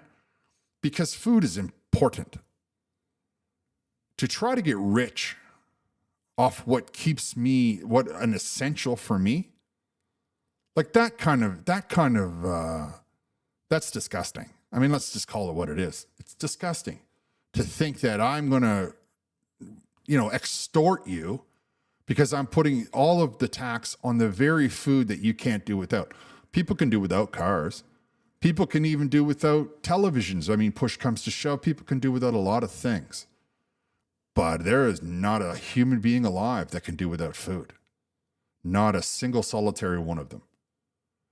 To make our food more expensive under the guise of making it green, disgusting is the only word that I think is safe enough to say without YouTube getting upset. Though I do have a button. Insert swear word here. Did you guys hear that button? Give me a 1 if you heard a button. Like if you heard the beep. Am I still in this conversation? Oh, good. There's somebody. Thanks. Appreciate that.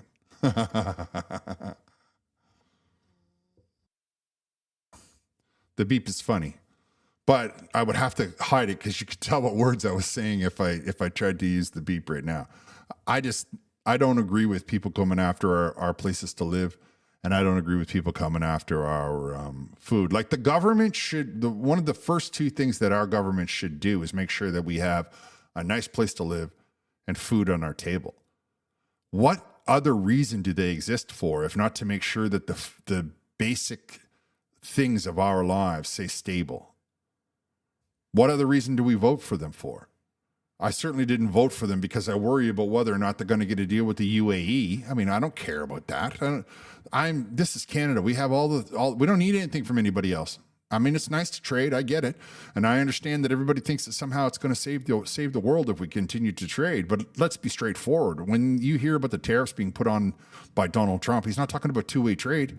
He's saying, you bring it into our country, you're going to be paying for it. And oh, by the way, if we choose to send anything to your country, you're not going to give us any taxes. But he doesn't say that it's all of a sudden going to be pound for pound, freight for freight, ton for ton. It's just that if you want into my market, you're paying taxes, tariff. And if we decide to, well, then we're going to go into your market free of charge. And then he turns around and says steel and cars and all the basics that those countries might want. So it's not that as imperative as anybody wants you to think. Housing, though, that's imperative. Food, that's imperative. Good schools, good doctors, all of these things are imperative. And our government has let us down. And the housing, of course, ties right back to the main problem, the bankers that are driving up the costs so that they can, because what happens is they get foolish and they lend money, right? I come by and I got a 50,000, let's keep it in nice round numbers. I got $1 million house and I gave you $300,000 for it. And then I say to my banker, lend me $50,000 because I have $1 million house. But then all of a sudden, something goes wrong and I need to borrow more money. So now that house can never be sold for less than $1 million because if it is, I have to default on my loan. And if I default on my loan and go into bankruptcy protection or whatever they want to call it, the bank loses their money. So that's the kind of reason that they try to push these tiny little cubicles upon us. Of course, if we were developing magnetic levitation in Southern Ontario or Southern British Columbia are great examples of how a person who, rather than live in the high rise of downtown Toronto or downtown Vancouver, could come in on a high-speed rail, go to work, pick up their groceries or buy the thing that they wanted to buy, magazine, whatever it is, and then turn around and get home. And they could live 300 kilometers away. Now, I know you think, well, in Southern Ontario, we have the GO train. And yeah, the GO train is a very efficient system. There's no reason why it can't be switched over to being magnetic. But it only really covers the southern part of the province, like the southern part of the city. It's not like it's coming down from, from the northern part of Ontario where people could have access and dive in to the top part of the city of Toronto. Of course, ultimately, in my mind, I wish we could just split Toronto into about 6 pieces and just spread it out all over the province because there's just too many people in that part of the country. Canada needs to deport 5 million trespassers. Now, if you're here illegal, you should go. If you didn't fill out the paperwork or if you're sitting here hiding from the system, then I agree with you 100%. Get out. I don't think that I want to import anybody else's criminals. I don't want to import anybody else's people who are not doing well. Like I don't think Canada should be in place here to take the burdens that other governments don't have the strength to deal with. I agree with you 100% on that. Knee Totem 888 with $2 for that question. Oh, Mr. Pie, how are you? Is it really? Man. You see this, that kind of annoys me. You see this white owl that I have behind me? I use that owl, the reason that I have it, because it reminds me of it's the same color of my face. And so I use it to tune in. Like I use it as a dummy, a shooting dummy. Like I put it on my chair and then when the camera can focus in on it because it has the same color as me. And that bugs me that it's a little bit fuzzy because I took the time to level it off. Unfortunately, I would have to get up to kind of change it. So I'm afraid maybe blurry is better. Maybe it's not blurry. Maybe those are just wrinkles. Or maybe I'm speaking to you from another dimension. Probably not. But that's the problem when you're a one-man show. You can't sit down and get somebody else to tune in the camera, to focus in the camera. Like it's, it's 10 feet away. I would have to get out, put the owl in, do the whole thing all over again. And I guess I have a remote for the camera, but it's not set. Like I don't have it set on automated settings. I have the settings, like I have it dialed in because that's how I am. Like I like pictures, so I take a lot of photographs. So I thank you for telling me, Mr. Pi, but I don't feel that there's anything I'm going to be able to do about it now. It's kind of annoying, and sometimes when it happens to me in the middle of a video, I want to hit the camera with a big hammer because it shouldn't happen. But it does happen, and I'm going to be moving everything on this set probably really soon, like within the next couple of days. I'm going to change it so that it's going to be more like, you won't see the corner. It'll just be more like over here. And then I have a longer table, which I hope to put a second monitor on, and I'll move the camera. It'll be a bigger shot on the wall. You'll be able to see the Canadian flag again. Like if you look right here, I don't know where I am because I'm always stalled out. Right here, this is part of a Canadian flag. That little red, where my arm is like 10 seconds behind on the screen that I'm watching. Right there, that red is part of a Canadian flag. It's a wall piece. It's probably 3 or 4 feet wide. I'm going to probably put that back into the shot so that I can, I don't know, mix it up a little bit. I don't like it when things get stale, and I find that maybe people think my set is stale. So I don't know why the camera went out of focus. Maybe if I went closer, but that would make no sense. Maybe I should go further. Maybe if I go back, it'll straighten out. Because a lot of times what can happen too is it'll focus in on the microphone. I'm going to switch my microphone so that I can sound a little deeper. But I got this part working really well. And the next thing I'm going to do is worry about a screen sharing, because I want to start streaming, like, some of the committee meetings, or I'm going to be streaming more. I like it. I find it entertaining. I hope, I'm not too boring, and I hope I'm not rambling on too long, but this country has a lot of problems and I have a lot of solutions.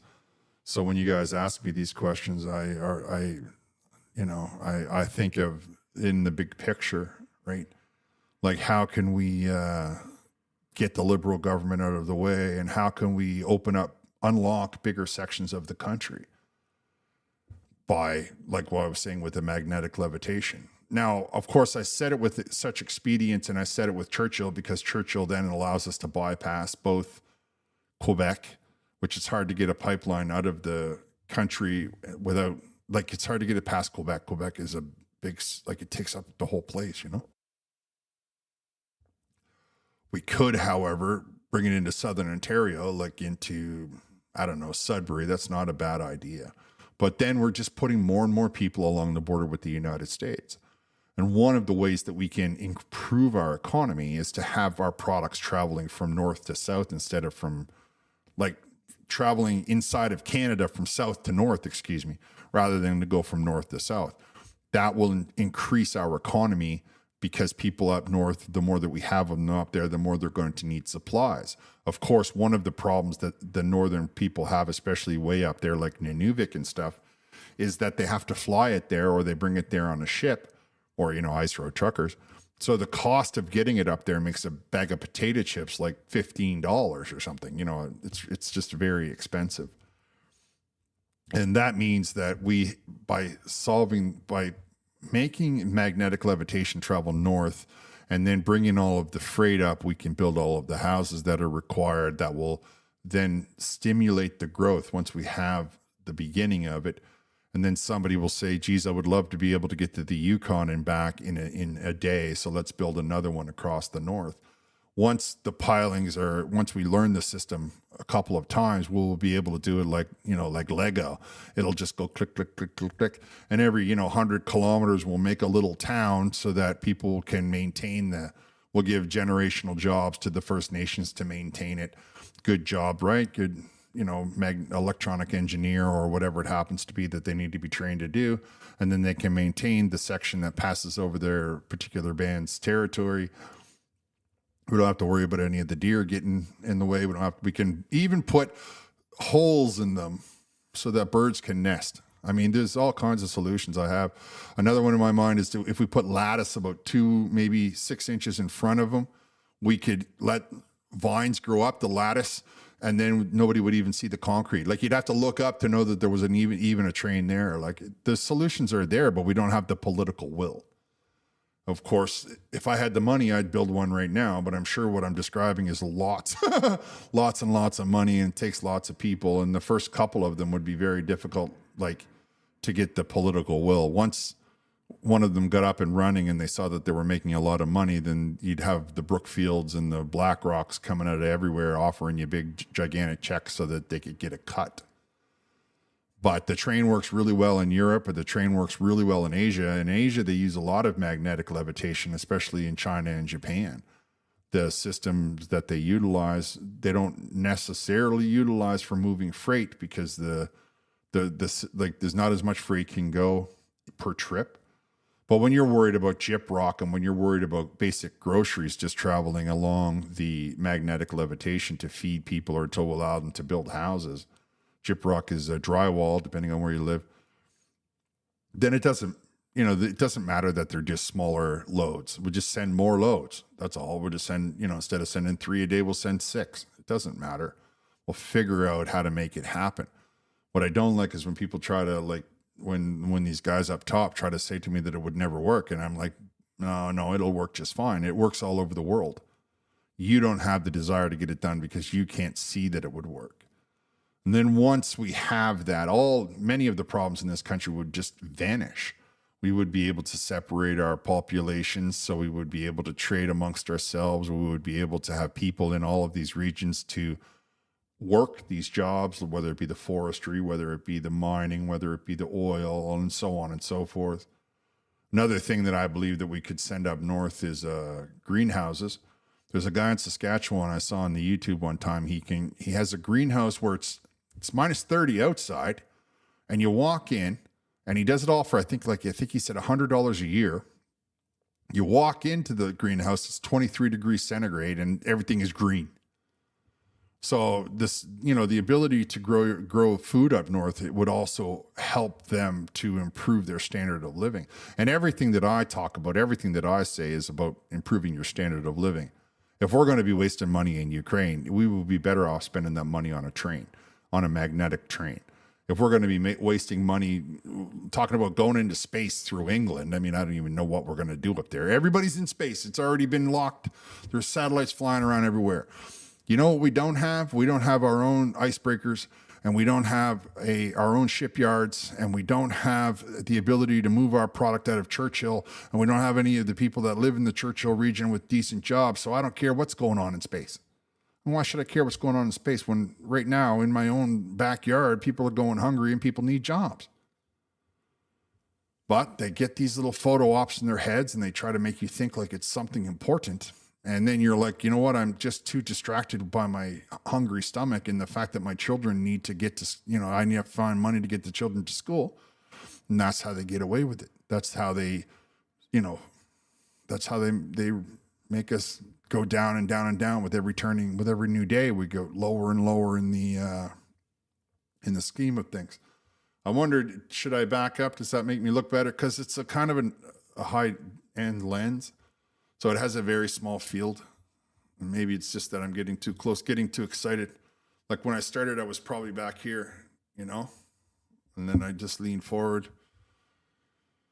Sometimes I'm like, why am I so close to this microphone? I could probably it'll pick up my TV, the microphone, and yet here I am, inches away.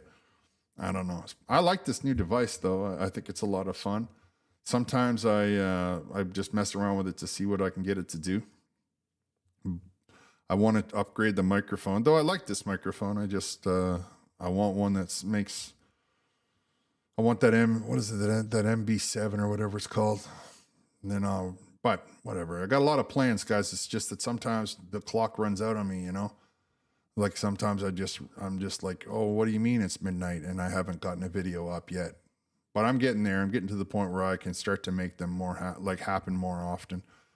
Because I want to improve, I want to have a bigger reach so that these wonderful ideas that I have, and let's be straightforward, these are spectacular ideas, if I do say so myself, can actually reach maybe an audience to people who have the wherewithal or the means to get it up and running, right?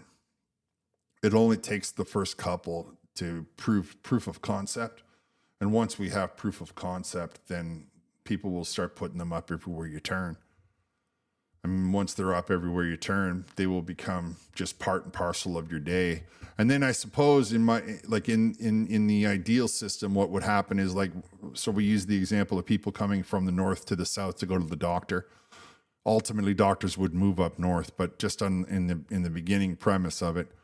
Then when they got off in the city, they could rent, an electric bicycle or one of these, because these electric bikes, they move at a decent clip without putting in too much effort, 20, 30 kilometers an hour. I see them going by me. I'm like, wow, that's moving pretty quick. So you could rent one of those because it's a magnetic levitation. So it's supplied with it's got electricity is what it's got in it, right? You could also lower the footprint that it has because then when you bring the fiber optic cables to the north, so that give them the internet, you simply run it on the underside of the rail of the structure, and that way you would be able to bring internet up. And every once in a while, whatever the spacing has to be, you drop one of those internet stations, the switching boards. People know what I mean. You've seen them. You've walked past them. That would allow for better competition, and that would allow for a better standard of living for people up north. And then once you have a better standard of living for the people up north, people in the south will move to the north because they know there's a decent standard of living and it has all of the amenities. And then people like Carney and the Liberal government with their horrible dystopian vision for our 15-minute cities, what I'm talking about is the opposite of that. It's like the exact opposite of what a 15-minute city is. I'm sure Klaus Schwab doesn't want to hear a word that I have to say, but I don't really care because I'm not interested in trying to have control of the world and all that kind of stuff. I mean, who has that kind of desire? I certainly don't. But I do have the desire to make the world around us a better place. And that is something that I think Canadians, that's where we should begin when we talk about these politicians. We need to start there. We need to start with the fact that we want a better standard of living, and you are the people that told us you would give us that better standard. And as you're not giving us that better standard, I don't want to hear any of the excuses. I don't want to hear about COVID. I don't want to hear about Putin. I don't want to hear about the UAE. I don't want to hear about any of it. I want to hear what you're doing to make sure that grocery prices are half by this time next week. Because they've been talking, Philip Champagne was the industry minister last time, and he was like, oh, we're going to invite all these companies in from the United States, and they're going to do this, and they're going to do that. And of course, the interests in Quebec killed that because Quebec needs to control the chain so that they can tell themselves how much money they're going to make. And I come back to my complete disgust with anybody who tries to get rich off people's essentials. I mean, I hear people complain so much about how hospitals in the United States and you got to pay to get, to have your get medicine and stuff, and yet they'll go ahead and tell themselves that it's no problem when they do it with the food. Food in America is cheaper than it is in Canada. So how can that be? That one system is no good and one system is okay, just depending on which side of the border you live on. I'm not saying to you that we should have, expensive medicine, but I am saying that we need to have cheap food. And I am saying that houses are built with all kinds of essential elements, right? Copper, plastic, right? They use mostly plastic for the plumbing now. We use metal for the tap sets, but we don't make them in Canada because it upsets too many of the environmentalists. So we have to import them from the United States. Not sure how wise that move is. So we could be building house after house after house is the point I'm trying to make. I think I think it's 93% of the country is covered by trees, and it was 96% of the country, they figure, when we got here in the 1600s. Trees are a renewable resource. We can plant them, and we would be able to live the decent lifestyle one house after the next. And rather than have these hideous monstrosities of 500 feet up in the air, birds are hitting them and all the rest of it, we could simply cap them like they do in, say, Paris, or, we can say nothing bigger than this.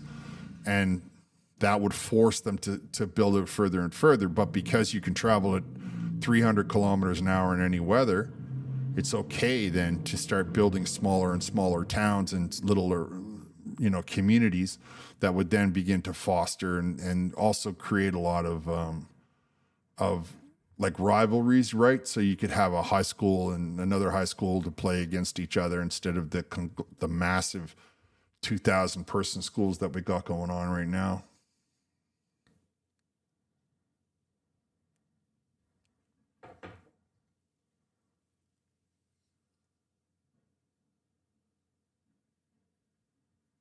Yeah, that's exactly where I'm at too.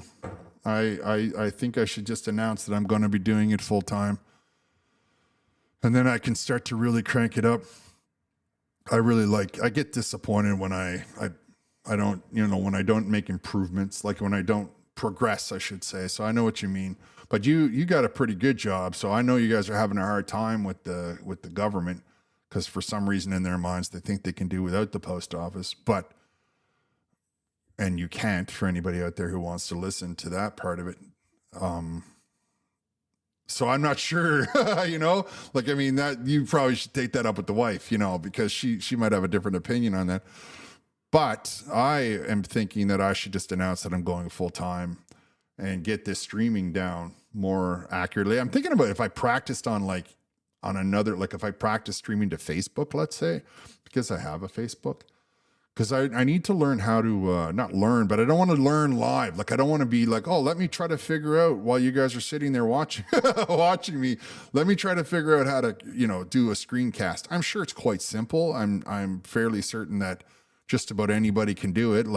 So I'm going to be able to do it. I just don't want to be doing it while you guys are sitting there and, trying to listen to me as I entertain you. I just, as I took this episode to try to talk about actual subject matter, and I appreciate everybody stopping in, don't think that I don't, I just want to bring the story back to how we have to be more vocal. And I don't mean we got to yell and scream and jump up and down or any of that. But when we hear our politician say something that we don't agree with, we have to talk to them like they're the referee. We don't agree with you. And it doesn't matter what you're trying to tell me. What I know is that I need food that I can afford. I know that if I had a job and decent rent, I wouldn't have to worry about my government feeding my children at school. Why don't you, in fact, instead of all the money you're giving to the school to feed them, why don't you just give that money to me so I can buy groceries? I mean, that's the kind of attitude that we need to have. We need to call them on their BS. It doesn't matter if you're conservative, you're the NDP, the Bloc, or the Liberal, or anybody in the middle. You need to call them on their BS, especially when you talk about food prices and housing prices, essentials. Right? Essentials should be off limits. There should be nobody trying to make a profit off of the essentials. And we used to have that kind of system, right? I mean, the grocery store has very small margins. But we have a country that our government announces, we try to make sure that there's a 2% inflation. Ask yourself this, why do we need that 2% inflation? Well, because somebody somewhere is making 2%. So that all has to be there. Now, every time the government tacks something on, a new tax or a new cost or a new paperwork or any kind of thing, that money gets added on and the 2% actually becomes more, right? Instead of it being $100 and then we get 2%, now it's $1,000 and we still get 2%, or it's $1 million and we still get 2%. But all of a sudden, 2% of $1 million is much more than 2% of 100. And that's coming right out of our pockets. That's coming right off of our bottom line. I think I saw the calculations earlier today. I don't remember. I have to go back and look for it, but I'm going to be doing a story on it, that it's going to be another $800 extra to buy groceries in 2026. Now, $800, when you think of that over the month, might not seem like much. But when you look at it in your bottom line, that's an entire car payment. That's a mortgage payment. That's the things that you send your children to school with, because you're not getting that raise at work, right? And it's 2% on the groceries, and it's 2% on your rent, and it's 2% on the hydro, and it's 2% on the gas. And all of a sudden, they're nickel and diming you right into the poorhouse, and you got to look your family in the face and say, we don't have the money to go on vacation, for example.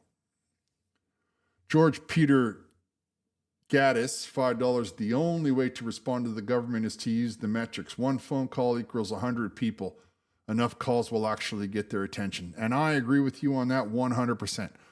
If the best thing that we can do is to make sure, like if we were to look at a place to begin, these phone calls, these emails, and if the frontline people in the, like, don't swear, don't be mean. The frontline people will still complain no matter what you do, because, that's the culture that we seem to be living in. And we have to call out the mainstream media. We have to say to them, no, it's not right what you're describing. I watched an article from one of the Rebel Newses today that they were telling a guy he's not allowed to play "Oh Canada" because there was a Palestinian protest or whatever. If I had been there would have been so much drama. I can't even begin to describe how much drama that I'd have been yelling it right in their face.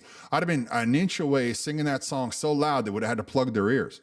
And I would have continued to do it even if they were throwing me in the back of the paddy wagon or whatever it is. They would have had to literally shove something in my mouth to get me to stop saying that. They'd be asking me my name. I'd be singing "Oh Canada." You're not going to allow the government to be pushing me around. I mean, I find it amazing that the whole defund the police was based on police brutality and police overstepping their bounds. Now we replaced them all with far left people, and it's not any different. They're still overstepping their bounds. It's just that all of a sudden what they're overstepping is the bounds of reason, rationale, tradition, and all of the good things in life. Also, that we can hear about how Palestine is so hard done by. I mean, it seems to me that if Palestine was really worried about this problem, they would go and protest in Tel Aviv. No? I mean, it just seems to me that there would be other places that would have a stronger impact. And if they are protesting or not protesting, nothing of what they're doing should impact the fact that I'm playing Canada's national anthem. Nothing. I don't care what they're doing. I'm playing the national anthem. The guy was like 100 yards away, and the cops come up to him wearing pink for some strange reason. I guess they're no longer the people in blue. They're now the people in pink. Anyway, they were absolutely Toronto police officers, and they should be ashamed of themselves for even considering telling a man that he has to turn down or turn off the national anthem. I mean, there should be a law against such a horrendous abuse of power, against I can't handle bullies. And many times when I look at these incidents, I see nothing but bullies. These cops are no longer worried about police. They're like policing their neighborhoods. They're telling you to leave all your valuables at the door. And then the only people they will go after are just lone guys with boom boxes trying to play the national anthem. Oh, yeah, no, yeah. It was a great idea to defund the police and hire all of the far left people to take over, because the far left has been proven to be very impartial. They've been proven to put the laws down evenly for everybody. And the far left doesn't do anything that makes no sense, like tax our food and tax our places to live, all the while trying to convince you that you should live green, flying their airplanes all over the world. Oh, yeah, no, it's a great system we got going in place. And I know that sometimes I talk like that and people think I'm being a smart aleck, but I'm actually only a little bit joking. Really, it's time to call them out. It's time that they were told that enough is enough is enough is enough. Like, it doesn't matter to me where you're from. It doesn't matter to me any of that. I don't care. What I know is that law and order matters. What I know is that we have a responsibility to one another to have a good standard of living. And without that standard of living, then nothing else will come to fruition. There can be nothing quality that goes on if we don't ourselves have good quality base and a good quality foundation. And cheap food or inexpensive food and inexpensive places to live is how we acquire that foundation. That's how we go about having more money in our pockets. And the idea that Brookfield might not make so much money doesn't bother me in any way, shape, or form. I don't care if Brookfield bought up the whole street or the entire, $50 million high rise, now all of a sudden decided that their shareholders need more money, so they're going to jack up the rent $500. I don't really care about any of that. That's not my problem. You need to stop telling yourself that you're going to get rich off of me. You need to stop seeing me like some sort of, like you're the mosquito and I'm the blood. You need to stop telling yourself that I'm the one that you're going to be leeching off for the remainder of your natural life. And the only way that we can do that is to make sure that there's great abundance of food, great abundance of housing. That all starts with our leaders. That all starts with the Doug Fords and the David Evies. That starts with the Mark Carneys and all of his ilk. Chrystia Freeland has accepted a job, so she's going to resign from being in politics. I guess she got her pension now and she just wants out of the way. I'm not surprised. I mean, she came to Canada. She had to get her mother to sign for her house, and now she's got 3 or 4 houses. Again, how is she doing that on a $300,000 or a $250,000 salary? How's she owning all these $1 million homes? Kickbacks and all the rest of it. I'm sure if somebody were to have have free reign in her finances. But if we were on top of them, if we weren't allowing the mainstream media to distract us with foolishness like, oh, is Pierre Poilievre's party going to kick him out? We would be down on top of them, and it wouldn't matter what ruling party was in place. It would only matter that they are every one of them on their best behavior, that they are every one of them on their tiptoes. And if it means that we don't have the Mark Carneys running for government because they don't see any way to make any money, that's all the better. I have no problem with that. I'm fine. I'm quite fine with that. I think that that's a great solution. I think if we had a government full of the people with the ideological slant of Pierre Poilievre, who seems to want to do what's best for the people, we could do no wrong. I mean, that would be the greatest way to do about it. If the biggest argument we had in the House of Commons is who can make the house the least expensive and who can make sure that there's no taxes on our farmers the most, I mean, that's kind of Beverly Hills problems at that point, isn't it? Isn't that the kind of thing that we should be striving for in this country? If we're telling ourselves that we can't hire any more doctors, not because we're broke, but because we simply have too many of them as it is, and they're not enough people to go around for all these doctors. That's a great problem to have. I mean, no big deal at all. That's excellent. We'll just move them around, and everybody will have their own doctor to look at for their whole family from the beginning to end, and the nurses and all the rest of it. Hospitals on everywhere, instead of being a half hour away, they can be 5 minutes away, whatever it happens to be. And we don't, as a culture, start picking up the megaphone and start blasting these politicians for every time they put their signature on a bill that makes no sense. Every time they send $500 million to the European Space Agency or whatever it is, the Space Agency of Great Britain, or I don't know what it is. Like, I don't know if it's Europe or if it's Great Britain, but I know that it's owned by Brookfield. And I know that that's something that Mark Carney should never have permitted to happen. And I know that we as a people, you and everyone out there listening to me, we should be very upset about that, right? We should be telling ourselves that, hey, this is corruption. And this is not the kind of thing that our government needs to be focusing on right now. If we're going to be putting $500 million into a project that involves exploration, I think that we should be exploring how we can be building our own icebreakers, because well over half of our country is surrounded by ice for half the year, and we have the longest coastline on Earth. And countries like China, who don't really have an Arctic, have more icebreakers than we do and routinely violate our water just because they can. Yeah, we should be worried about our government instead of worrying about what our neighbor's doing. And I know there's a lot of problems, and maybe I should have been talking this way from the beginning. I don't know. I just think that it's time, no matter which way you look at it, we have to make sure that the next election goes our way. Not the conservative way, not the liberal way, not the NDP way, none of that stuff. That it goes our way. Me and you and everyone out there listening to me and everyone that you may know. Because it's much easier to worry about who's doing what when your tummy is full. And it's much easier to worry about who gets what when everything that you have around you is paid for. Then we can start talking about how many refugees we can bring in. But when the refugees live better than from the people that were born here, and our government gets away with it year after year after year after year, the problem is no longer the government. The problem is that we are not calling them out on their stuff. We are not picketing whatever you're allowed to picket in Ottawa. Like, I don't know how close you're allowed to get to the House of Commons, but I'm sure there's a place up there you can picket. Or we're not picking whatever happens to be our regional provincial parliament, right? Like we're not picketing those things, or we're not calling them up and picketing their little regional offices. And now I know Mark Carney hasn't decided to make a regional office in Canada because he's only here to pilfer as much money as he can to give it to his friends in Brookfield. And I wish that somebody would call him out on it so that we could actually get the real money out and laugh as Brookfield wishes they had waited and done it correctly. But, excuse me, but between there and there, we're breathing down, like we're on the line of a recession. Excuse me. We're on the line of a recession. And as I've already lived in a recession, I can tell you that it's not a good idea. Now, I hear people saying that I know that people have a big problem with the immigration. Of course, you would have a problem with the immigration because they become like I'm not trying to talk and target an immigrant. I'm only saying that the way the Liberal government treats it, we can see it is a disaster in Sweden, Norway, England, France, Germany. Poland was able to avoid it. Finland was able to avoid it. There are countries around the world that are on the brink of collapse, that are on the brink of becoming no longer the country that they were because of this mass exodus of people from the Islamic countries.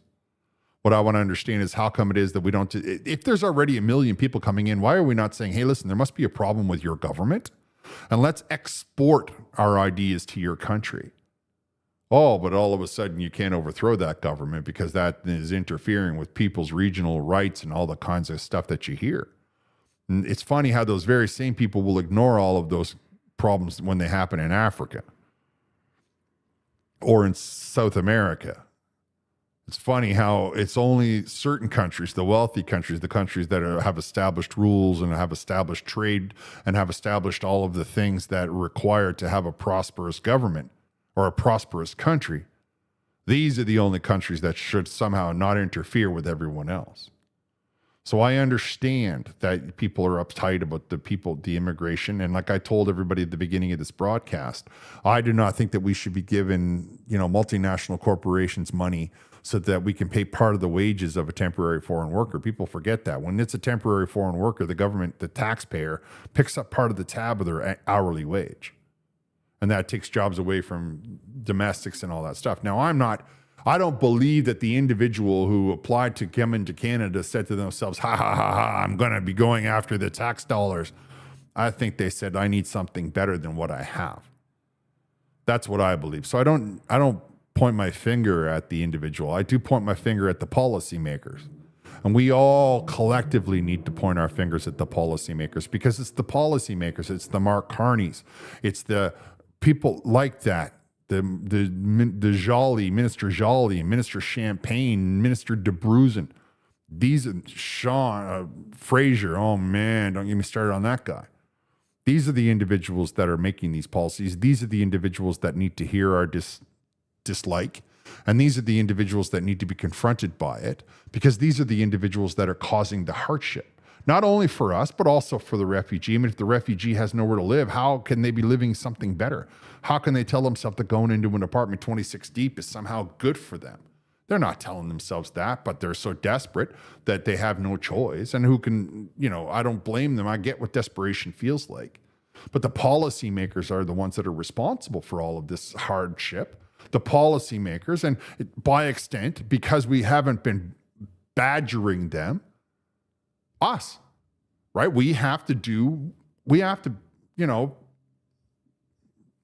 guess I'll just say it. We need to be bitching and complaining a lot louder and a lot more often.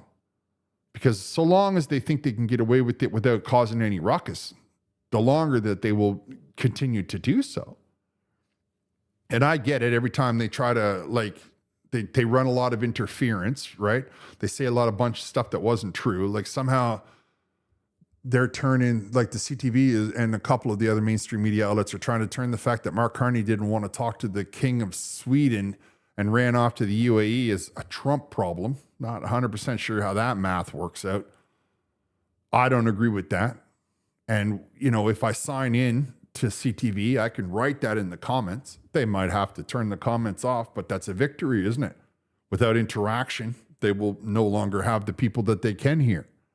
So that's the kind of thing that we have to do. It has to be a campaign of, I'm not saying, like, don't be mean and don't swear and don't use profanity or anything like that, but let them know that we are unhappy with the things that are going on in this country, and it has absolutely nothing to do with your skin tone. It has nothing to do with any of that. It has to do with the fact that you are from this country and you have opinions and your vote mattered. And the fact that you think that you can ignore me for the next 3 years is something that I don't agree with you on. I believe that because you're my elected official, I have the right to talk to you anytime I want. And if you want to ignore me, just remember, next time me and all of my friends are going to be voting for somebody else. And that's the kind of thing that will get their attention, no matter who's in charge of their party. Give you a perfect example is D'Entremont when he crossed the aisle. Doesn't seem to care, but then he went back to his riding. He got booed in the Legion, which, can you imagine getting booed in the Legion?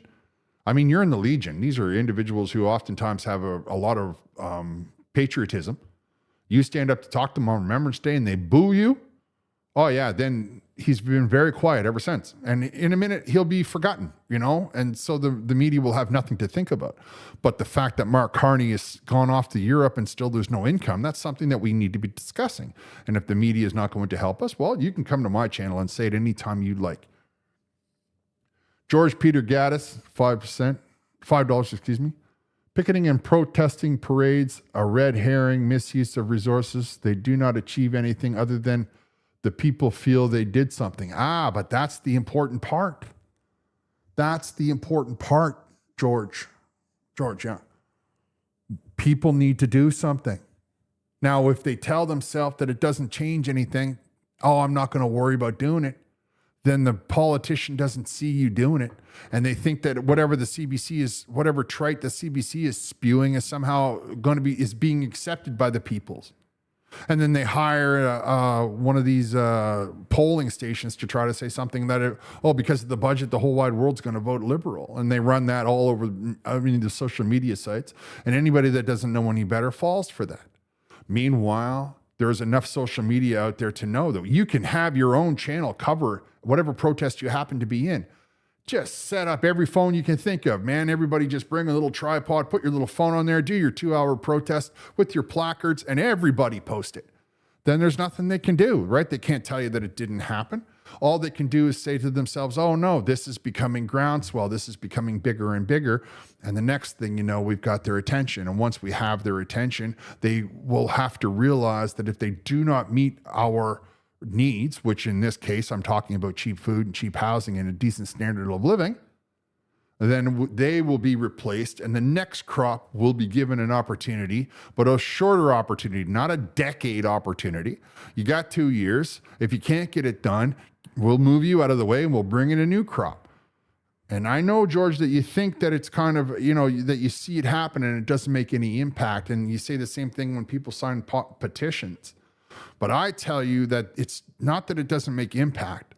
It's that we haven't done it with a concerted effort. It's that we haven't done it in the city halls and we haven't done it in the provincial parliaments and we haven't done it everywhere we turn. We allow these far left organizations to turn us off on the internet. We allow them to do all of these things, and we shouldn't be permitting our government to exploit our position. Now, I get what it's much easier said than done. I agree with you on that 100%. But since the trucker convoy, what have we had? Right? Where has Mark Carney's picket signs been? I haven't seen any, and he has done a lot of damage to this country. And yet nobody pickets outside of his campaign office or any of the stops that he makes or at the G7. And if we had, and we say, well, the CBC won't cover us, the CTV won't cover us, it doesn't matter. We cover it ourselves. We simply put every person in the crowd got a phone. Everybody takes one pass. Then 100 people at the protest, we got 100 different uploads right there and then. You can put it out onto the YouTube or the Facebook or the Twitter or whatever it is that happens to be the channel that you use. Now, I'm only trying to raise awareness. What I'm trying to do is make it so that the Canadian population becomes more politically savvy. We're always going to have crooks in this world. We don't have to have them in our government, and we don't have to have them pushing us around, because that really bothers me when they push us around. Let's see if I can say this right again. Nito to 888. Carney still runs Brookfield. every project announcement so far, Carney has enriched himself and Brookfield. He belongs in jail for money laundering. If I had it my way, he'd be charged with treason, if I'm honest with you, because he's going against the country. He's going against the needs of the people. And that is the kind of thing that bothers me. I agree with you that he is in no way, shape, or form being good to Canada. He's not here for Canada. He's here for himself. There's no way in the world you're going to convince me that that guy didn't know what every portfolio that he has is. There's no way that anybody's going to convince me that it wasn't a plan from the very beginning, that they didn't sit down in one of these rooms in Europe 25 deep and hash out a plan and then never meet again so that while he puts the plan in motion. I agree with you, Totem 888. There's no denying the fact that he is not here for Canada. And like I say, if it were up to me, he'd be charged with treason. I would also charge Trudeau with treason because you're going against the needs of the people. And if that's not the definition of treason, then I ask you to tell me what is. I mean, if these people selected you to lead them and you led them off a cliff, if that's not stabbing them in the back, if that's not a betrayal of your nation, then what is? Of course, we need to start at the beginning. We have to start because right now we don't have any of this stuff going on, and we need to have it going on. We need to, make people realize, the other side realize that we are very upset, that the center and the right are very upset, and we don't want to put up with giving our money away. We don't want to hear about how somehow your dentures in your school food program are going to offset the fact that my rent doubled. I don't see how that's a thing. And if you are out there as a supporter of the food school program, remember what'll happen whenever these programs happen, they always happen the same. They come in there, it's all orange slices and almonds and wonderful stuff. And then within a year and a half, it's a tiny little milk carton and maybe a couple of raisins. And then after that, it's a pre-wrapped sandwich with a slice of ham in it. And if you're lucky, an apple juice. Like it always scales down, scales down, scales down. Everything that the government does, especially socialist governments, always scales down. It never improves. It never levels off. It always just becomes less and less. As they want more and more, they will take more and more, and everything is bright and shiny until it settles down. And then once they settle it down, they simply start to cut it. So I understand that you're worried about your child eating, and you might find it a lot easier to send them to school knowing that they're going to get something to eat. I get it. I'm not trying to mock you or hammer you or say anything like that, but don't in your mind think that it's always going to be freshly cut flowers and rose petals.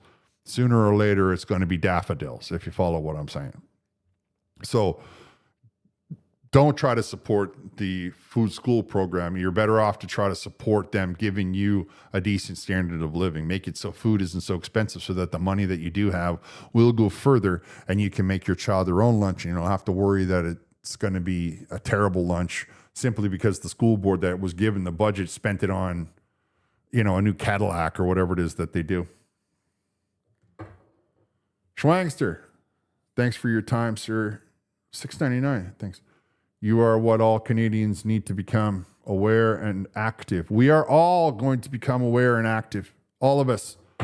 Me, you, Portuguese pie, we're doing it. He's going to drop them off in the mail. Probably not. But we have, a foundation here, guys. And all we need to do is realize that we can fight fire with fire, right? Like they use the media, so we could use the media. They make protests with their flags. We could make protests with our flags. We can make sure that they get sued for trying to tell a guy he's not allowed to play Old Canada. We can make sure that, there's things that we can do, strides that we can take and steps that we can advance. Now, I'm going to be trying to do my best, and I know I sound like a geek, but that's only because I am a geek, right? That's the kind of mindset that I have. I mean, I come up with the concept of the owls, and it tickles me pink because I'm a geek, and that's the kind of thing that geeks find funny. But I'm also politically aware of what we're lacking in this country. And what we really need to have is a population that pushes back against poor leadership. I don't care if it's, like I say, it doesn't matter what political camp it comes out of. We have to be able to tell them that what they're doing is not good enough. It's not meeting our basic standards. And as a result, it's either time for them to move aside and get out of the way, or it's time for them to change whatever it is they're doing. And we're not you're on time limit now. There's no more 10 years. You're not getting another 10 years. You'd be lucky to get another 10 weeks at this rate. Because this winter is going to get hard on us, guys. And the only way that they can change that is if they artificially inflate the economy by dumping truckloads of money into it, which of course they've done many times, and they'll think to themselves, this time it's going to work again.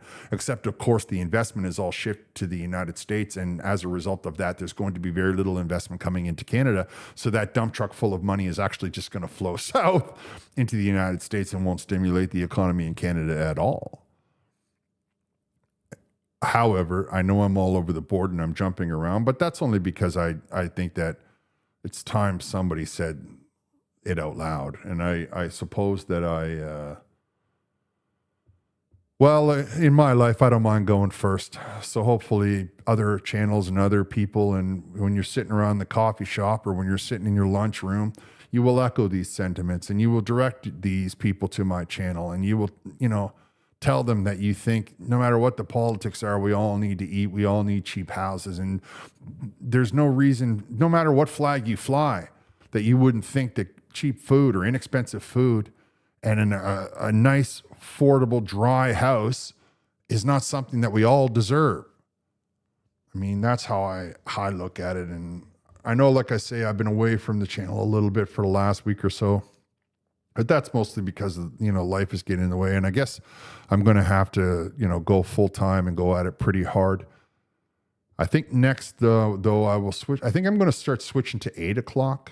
I think that's one decision that I've made while we've been talking, and I've been at this now for a couple hours. Okay, I'm going to go, guys. I thank everybody for showing up. I really appreciate it. I want to say like, comment, subscribe, and all the rest of that, but I don't know how to put it. Anyway, I'm going to end here. Thanks for listening. I'll talk to you next time.